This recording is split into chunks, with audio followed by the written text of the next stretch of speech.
All right, what's up, ladies and gentlemen? Welcome back here for another recap video. Today we are finishing flat. I was in the red about 235 here, 250, 270, something like that, through TRUG and ATXG at the open. And I was ready to chalk it up as a red day. And then WORX started pumping. And well, not pumping, it was just grinding higher, and had some okay action, enough to at least scalp some sort of profit out of it.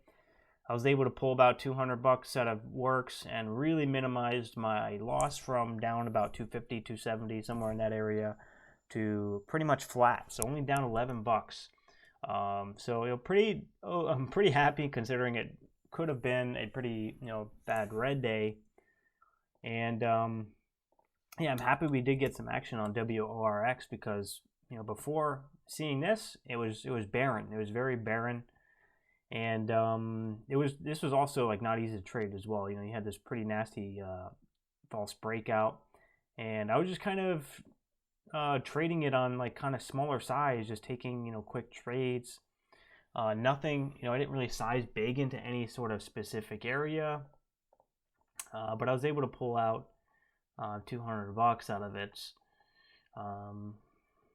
Usually what my strategy was waiting for the dip. On WORX, you have to buy the dips. For some reason on this stock, if you buy near the highs, you're getting chopped out in the spread. Almost every time I bought in the highs, I was getting chopped out in the spread. So you needed to be sitting looking to buy near the lows, and a lot of times I was buying the bid. I was buying the bid with a 1 cent offset. And a lot of times I was getting filled, and I was flipping it immediately for just a couple cent gain. Just kind of doing that over and over again. Probably could have done that on some bigger share size, but I didn't want to dig myself a deeper hole.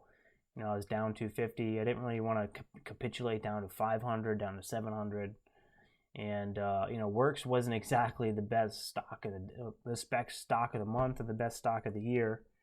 Not really easy to read. Level 2 is choppy, but the way that I adapted with this stock was just focusing on the dips and on the bids, because it was really rare that we actually did see a flush that didn't see a bounce. Every time it flushed, we did see a bounce, flush, bounce, flush, bounce, flush, bounce, flush, bounce. So a lot of these flushes were getting bought up. So after seeing that, I knew that that could be probably the strategy. And then you're trying to buy near the highs. You got topping tail, topping tail, topping tail, topping tails, topping tail, topping tail, topping tail, topping tails. So buying near the highs, not great. But there wasn't really one A+ setup that I saw. Maybe here for this, there was this dip here, and then we ripped, and then we dipped back down, and then we reclaimed all the way back up. So this is kind of we had our higher low, and then we ripped, but then we turned this into a bull trap for a false breakout near the highs. We dumped back down, and then trapped bears, and then came back up and squeezed through the highs. So that was a very interesting play, very easy to get caught on the wrong side of the trade. But I was able to kind of profit off of this. Not on this leg. On this leg here, I actually kind of let it go. I wasn't that convinced that this would actually squeeze through the highs again. But for the initial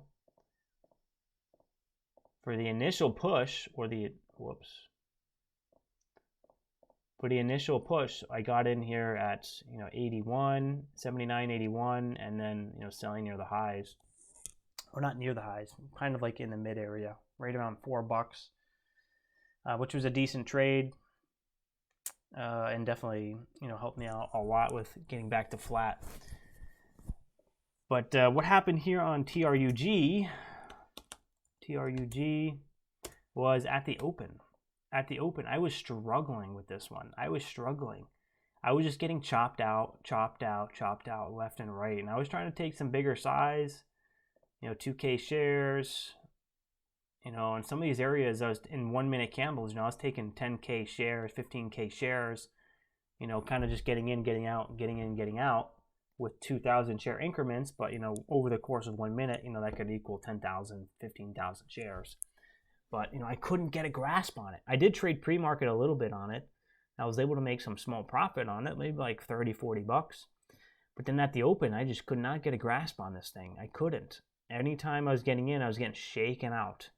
Anytime I bought, I was getting shaken out. Even if I waited for the dip, I don't know. I have no idea. I'll have to review the tape or my film and what was going on, but I just could not get on the right side of the trade. I was just getting shaken out left and right. And then I tried getting in on the backside. We didn't hold up at all. I thought this one had potential because we did have news. It was like AI news, pretty decent catalyst. The daily chart, you know, did have some room. It did have a little bit of a window. Well, not a window, a gap in the daily chart. And I thought that if we broke out of, you know, 205, 210, you know, we'd have at least a room up to $3. There's a nice window right here, you know, at least room up to $3. I thought we'd get at least three, maybe 350. But man, this thing just did not want to go. I just didn't want to go, and that's why I was also getting aggressive, because I thought this had potential. I really did. But you know, at least I wasn't able to get back, you know, get too deep in the red from TRUG, and I kind of stopped the bleeding. But then, you know, I moved over to ATXG, and this thing wasn't even much better. Someone called this out, and it was like halted with news, and I was like, all right, you know, this could be the one. This could be the one. And this thing opens up, and it's like a 20-cent spread. And I'm sending my market orders, and I'm getting filled on the ask, and then trying to sell on the bid with my market orders. So I'm trying to sell my market order, and I'm getting filled on the bid. And, you know, I'm just taking losses and losses. And even on small size, I'm taking 10-cent losses. Here's a 6-cent loss. Here's a 7-cent loss. Like, even on small size, taking massive rips, like in percentage-wise. So that didn't work out. I probably shouldn't even trade this at all. You know, once I saw this resumption, it was like a 20, 30-cent spread on a dollar stock. What am I doing? You know, why am I even trading it? You know, I shouldn't have even traded it. But you know, I ended up losing, you know, $56 when I probably shouldn't have. But you know, that just added kind of to the red today. And then on WORX, thank God, WORX, you know, day two, we got something decent, some okay action. I wouldn't say, you know, it's the best. What the heck? What's going on here? What did I do? Okay. I have no idea what happened there. Anyways, yeah, we had, you know, this day here definitely was a lot cleaner, even though it's still choppy as hell. It was definitely cleaner than what we had today. Today was like even more choppier than it was yesterday. But, you know, still was able to kind of scalp a couple cents here and there. Scalp a couple cents, focus on the dips. You know, selling, adding, or, you know, taking my position on the bid and then selling as the bid starts to climb. You know, I'm not adding into winners on something like this, you know, adding higher for a squeeze, because that's just not the action that we got on WORX. So, you know, one in and one out was probably the best way to play WORX, you know, hanging out the lows and then selling when the bid starts to push and keeping the losses tight. You know, if the bid starts to get chipped away, you know, selling into that as liquidity and looking to get back in, only risking, you know, small loss, break even. And yeah, so, you know, back at flat, you know, kind of saved my week. I would have been back to flat on the week. I'm not doing too great on the week, but, you know, we do still have 2 days left. Hopefully, you know, I can have some 2 decent green days for tomorrow and Friday and kind of wrap it up on the week, you know, pretty decent, hopefully. But, you know, we'll see, man. We'll see. If we're going to be getting action like this, you know, I got to be grateful for small green. I got to be grateful for small green. I don't want to be, you know, giving back profits. Don't want to be, you know, finishing up a red week. You know, at bare minimum, if the market is cold, at bare minimum, I want to be flat. You know, I don't want to be red. I just want to be flat or small green at bare minimum. If I can get a decent green day out of the day, I'd be grateful for that. But the main thing is just to kind of, when it's slow, kind of just surviving, kind of just treading water. treading water, not trying to put too much pressure, not trying to push it too hard. Tread water until the next hot stock comes, and then it's time to push it. Then we push it even more. We push it harder than ever before. So that's sort of my mindset right now. Even though it wasn't a great day, I'm still happy to be flat. And even though I didn't make gains in the market, I always like to make gains in the gym. So it's always also a good habit to pick up, because trading is frustrating. Trading can anger us, and having that outlet at the gym is just, it keeps our sanity. It keeps our sanity. That's why I go to the gym. I'm in the gym 6 days a week. 6 days a week for about an hour a day, doing my push-pull leg split. So which is one day push exercises, next day pull exercises, next day leg exercises, and just doing that repeat twice a week. So that's 6 days a week. And man, that's just so good for my mental health and my physical health. It definitely keeps me, level-headed and, sane, because if I were just to be sitting here looking at charts and not moving, not exercising, not doing anything else with my body, first of all, my body would just start to degrade. Like I would just either gain weight or I'd lose a bunch of weight. I'm usually the type of guy who loses weight. I actually don't. I have the opposite problem that most people have. Most people, they gain weight when they don't exercise. But for me, I lose weight because of my fast metabolism. I have a crazy fast metabolism that if I'm not exercising and consciously trying to overeat, I will actually lose weight.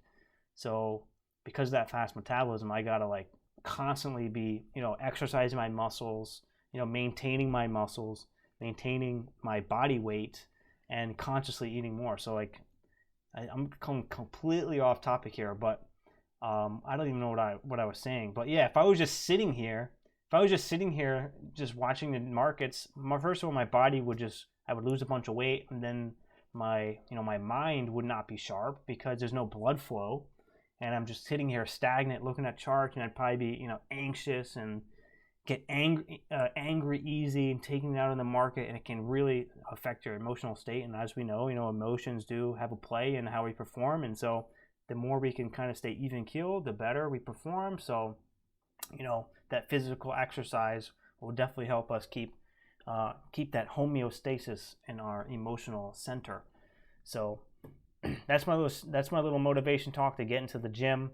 Push-pull leg split is a great start for your schedule. So that's push exercises like push-ups, or you got push-ups, shoulder press, triceps. So those kinds of exercises, bench press. Then you got your pull exercises, which is your pull-ups, and then you got your back exercises, your pull-ups, and your dumbbell curls, and your other back exercises. And then you have your leg split or your leg day, which is you guys got your squats and whatever you guys do for legs. But you can do some more research with some fitness influencers on YouTube if you want more information on that. I'm not a fitness influencer. I do my research. I kind of get a decent program for myself, and then I just go for it. I'm not really too deep into the fitness world, too scientific. I just kind of do my research and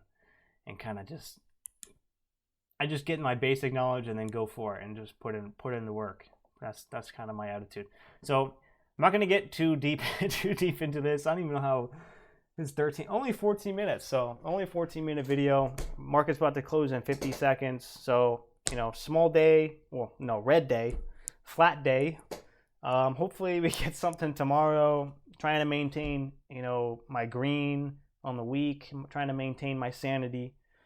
Trying to maintain, not going into the red, not going deep into the red, and just surviving, trying to just tread water for now until I see setups that I like. I've been trading for 4 years. I know what setups I like. I know in the deep of my heart, the deep of my soul, when a setup or when a stock is speaking to me. And when a stock is speaking to me, I want to wait for those, setups, those stocks that, I know that are going to give some decent opportunity. And that's when I can push. I don't want to push when I'm I have no idea. I have no idea if I can trust a dip or trust a breakout. I can't, You know, it's choppy near the highs, it's choppy near the lows, they're widespread stocks, there's low liquidity in a lot of these stocks. So, you know, there's a lot of kind of low conviction sort of setups. And, you know, it's normal. It's normal. You know, I know if you guys are struggling out there, or if you're not having any conviction lately on any of these setups, or not even know, you know, where I should be buying anymore, you know, that's completely normal. I've had that. You just have to realize that the market changes. The market's always changing, and just wait for the market to come around where it's giving you setups that you have that conviction. You have that the market is telling you that it's a great setup. And then when you start feeling that, then you can start trusting that feeling a little bit, and then you can, you know, push the size. But for right now, it's normal to feel, you know, a little bit unconvinced on a lot of these setups, because it's just there's a lot of noise, there's a lot of false signals, there's a lot of, you know, chop going on. I mean, even for example here, look at this bear trap. You know, we dipped down below VWAP and then we reclaimed back up. You know, even to the short side, I'm like, what the heck is going on? Like, we dip all the way down here, 30-cent dip from 410 down to 380, and we're all the way back up. And then also if I'm long, it's like, all right, could be a good long. You know, we reclaim VWAP, reclaim support. Shorts are trapped, we should rip, right? But nope, it comes right back down and it starts fading. And then similar with here, you know, it's just a lot of you know, false signals going on, and it's easy to kind of get lost. So hopefully you guys did well today. Hopefully you guys are staying composed and staying responsible with your trading. And hope you have a good rest of your week. I'll see you guys tomorrow for the pre-market pump. Usually getting live at 9 a.m. So see you guys tomorrow, and I'll catch you guys later. Peace.